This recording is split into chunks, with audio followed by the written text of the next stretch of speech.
नमस्कार दोस्तों, infra talks के नए एपिसोड में आपका स्वागत है। तो चलिए शुरू करते हैं। पहली खबर की शुरुआत करते हैं हमारी रेलवेज की तरफ से, जहां पर यूनियन कैबिनेट ने 3 मल्टी ट्रैकिंग रेल प्रोजेक्ट्स को अप्रूवल दे दी है और ऐसा बताया गया है कि 18,509 करोड़ रुपीस खर्च करके इन्हें तैयार किया जाएगा। तो दोस्तों अगर आपको मैं थोड़ा सा डिटेल में बताऊं तो महाराष्ट्र में कसारा से मनमाड़ के बीच थर्ड और फोर्थ लेन को अप्रूवल दे दी गई है। 131 किलोमीटर की इसकी लेंथ होगी और 10,154 करोड़ रुपीस इसके ऊपर खर्च की जाएंगी। सिमिलरली दिल्ली अंबाला के बीच थर्ड और फोर्थ लेन को अप्रूवल दी गई है। 194 किलोमीटर की इसकी लेंथ होगी और 5,983 करोड़ रुपीस इसके ऊपर खर्च किए जाएंगे। पूरे नॉर्थ इंडिया के लिए ये गेम चेंजर साबित होगी, क्योंकि अभी जितनी भी ट्रेन दिल्ली की तरफ जाती हैं स्पेसिफिकली पंजाब और हरियाणा साइड से, उनके प्रपोर्शन में 2 रेल लाइन्स काफ़ी कम है। एटलीस्ट 4 रेल लाइन्स तो यहाँ पर होनी ही चाहिए जब इवेंचुअली बनाई जा रही हैं। तीसरे रेल प्रोजेक्ट में कर्नाटका के बल्लारी से होसापेट के बीच में थर्ड और फोर्थ रेल लाइन को अप्रूवल दी गई है। 65 किलोमीटर की इसकी भी लेंथ होगी और 2,372 करोड़ रुपीस इसके ऊपर भी खर्च किए जाएंगे।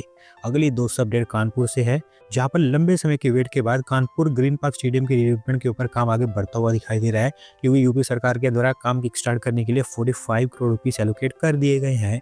तो दोस्तों ये cricket stadium over the years बहुत सारे क्रिकेट मैचेस को होस्ट कर चुका है और ये देश का one of the oldest cricket stadium है, जहां पर फैसिलिटीज़ को अपग्रेड करने की ज़रूरत है, क्योंकि आज के समय में बहुत सारे एडवांस्ड क्रिकेट स्टेडियम्स हमारे देश में ऑपरेशनल है।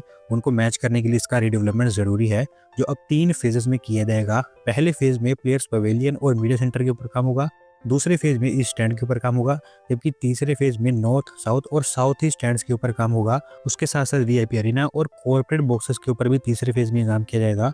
356 करोड़ रुपीस यहाँ पर खर्च की जाएंगी और 35,000 के आसपास इसकी सीटिंग कैपेसिटी बनाई जाएगी और ओवरऑल आप यही कह सकते हैं कि अब इसका काम आगे बढ़ रहा है।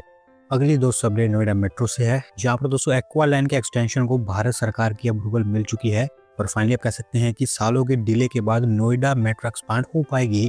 तो सब जानते हैं कि नोएडा मेट्रो में अभी फिलहाल एक्वा लाइन ही ऑपरेशनल है। कई सारे एक्सटेंशन यहाँ पर प्लान किए गए हैं, लेकिन अभी तक एक भी एक्सटेंशन के ऊपर काम स्टार्ट नहीं हुआ है। अब फाइनली हो पाएगा। सेक्टर 142 से बोटेनिकल गार्डन के बीच में एक्सटेंशन बनेगा। 11.56 किलोमीटर की लेंथ होगी और 8 मेट्रो स्टेशन भी इसमें बनाए जाएंगे। दिल्ली मेट्रो की ब्लू लाइन और मेजेंटा लाइन के साथ इंटरचेंज भी क्रिएट किया जाएगा।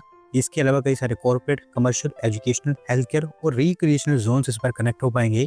2,254 करोड़ रुपीस का इसके ऊपर खर्च आएगा और अगले 48 मंथ्स के अंदर अंदर आपको ये बनती हुई दिखाई देगी। अगली दोस्तों अपडेट फिर से हमारी रेलवेज की तरफ से है, जहां पर दोस्तों अरुणाचल प्रदेश के अंदर मुरकोंग से पासीघाट न्यू रेल लाइन के ऊपर टेस्टिंग स्टार्ट हो चुकी है और अभी फिलहाल रेलवेज के द्वारा specifically north east frontier railway zone के द्वारा 120 kmph की स्पीड से एक स्पीड ट्रायल सक्सेसफुली यहाँ पर कंडक्ट कर दिया गया है। तो दोस्तों ये रेल लाइन ओवर 26.15 किलोमीटर लंबी है और ये एक ब्रॉडगेज रेल लाइन है, जिसमें मुरकोंग से लेक से सिरे तक का ऑलमोस्ट 15 किलोमीटर का पार्ट भी बनकर तैयार हो चुका है और उसी के ऊपर स्पीड ट्रायल कंडक्ट किया गया था। बाकी 11 किलोमीटर के हिस्से के ऊपर भी कंस्ट्रक्शन चल रहा है। जिस सेक्शन के ऊपर ट्रायल कंडक्ट किया गया था वहां पर एक नया स्टेशन भी बनाया गया है सिले के अंदर और उस स्टेशन को फिलहाल अभी ओपन तो कर दिया गया है, लेकिन पैसेंजर ट्रेन आगे चलकर यहाँ पर इंट्रोड्यूस की जाएंगी। अगली दोस्त अपडेट एविएशन से है, जहां पर हिंदुस्तान एरोनॉटिक्स लिमिटेड ने प्लान्स अनाउंस किया है कि वो रशिया के SJ-100 एयरक्राफ्ट को भारत में लाएंगे और इसकी प्रोडक्शन स्टार्ट करने से पहले इसी तरह के एटलीस्ट 10 से 20 एयरक्राफ्ट वो रशिया से लीज पर लेंगे। दोस्तों SJ-100 Russian company United aircraft corporation का एक 100 सीटर एयरक्राफ्ट है, जिसको हमारे देश में रीजनल रूट्स के लिए इस्तेमाल किया जा सकता है। स्पेशली उड़ान की में ये बड़ा रोल प्ले कर सकता है, क्योंकि वहाँ पर हमें रीजनल एयरक्राफ्ट की ज़रूरत होती है। रिसेंटली अडानी और एम्ब्रेयर के बीच में जो डील साइन हुई थी, उसमें भी 80 से 150 सीटर एयरक्राफ्ट जो कि रीजनल रूट्स पर इस्तेमाल हो सकते हैं, उन्हीं की ही मैन्युफैक्चरिंग की बात की गई थी और अब HAL भी SJ-100 को भारत में ला रही है। यानी कि एविएशन के मामले में देश में माहौल गरमाने वाला है और अच्छा कंपटीशन हमें देखने को मिलेगा। HAL की प्लानिंग है कि अगले 3-4 सालों के अंदर अंदर इन एयरक्राफ्ट की प्रोडक्शन भारत में स्टार्ट कर दी जाए, लेकिन जब तक प्रोडक्शन स्टार्ट नहीं होगी तब तक वह 10 से 20 एयरक्राफ्ट रशिया से लीज पर ले लेंगे, जिससे कि इंडियन एविएशन सेक्टर में इन एयरक्राफ्ट की एंट्री हो जाएगी और इसके थ्रू ओवरऑल HAL का टारगेट ये है कि डिफेंस के साथ साथ एविएशन के एरिया में भी उनका मार्केट शेयर बढ़ाया जाए।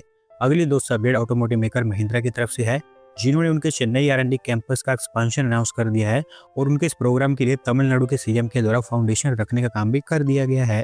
दोस्तों जिन लोगों को नहीं पता उनको मैं बता दूं कि महिंद्रा के द्वारा चेन्नई में एक बड़ा R&D कैंपस ऑपरेट किया जाता है, जहां पर वो कई सारी नई चीजें करते रहते हैं। इनफैक्ट महिंद्रा रिसर्च वैली उसका नाम रखा गया है। 125 एकड़ के एरिया में फैला है और उसी को ये भी और एक्सपांड किया जाएगा, जिसमें व्हीकल डिजाइन, प्रोडक्ट इंजीनियरिंग और फ्यूचर टेक्नोलॉजी डेवलपमेंट में वो उनकी कैपेबिलिटीज को और इन्हांस करेंगे।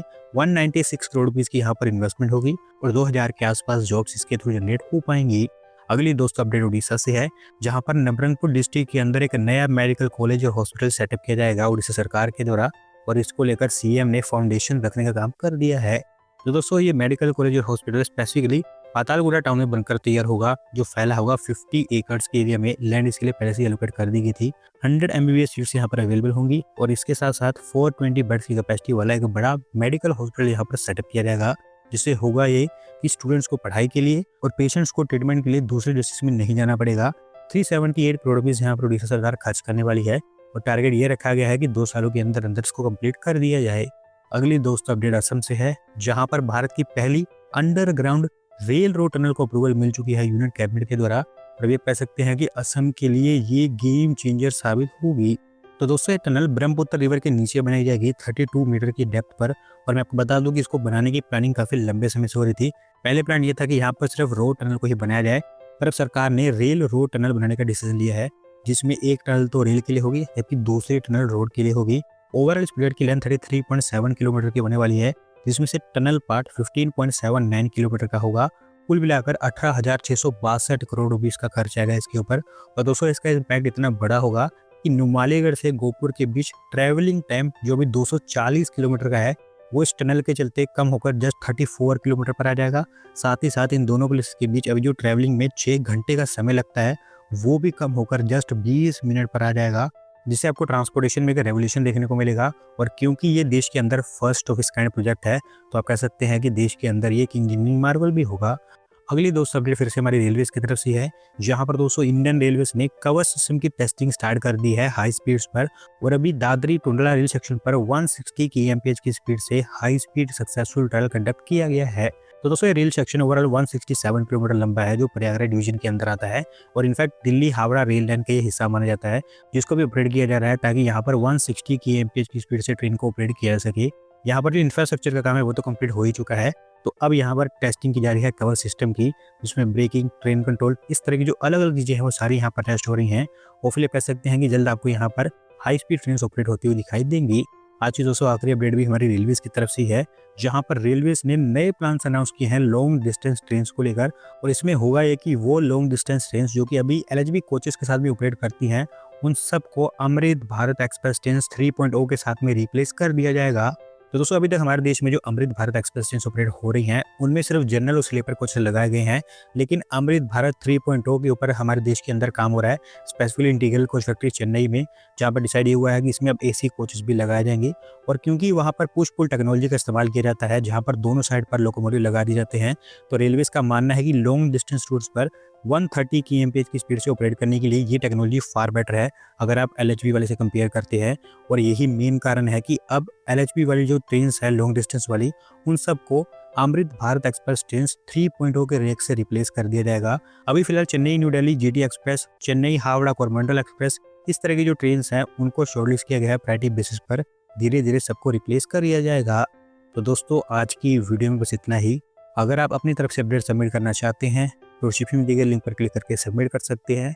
और अगर आज की वीडियो पसंद आई हो तो वीडियो को लाइक करें, चैनल को सब्सक्राइब करें। धन्यवाद वीडियो को देखने के लिए।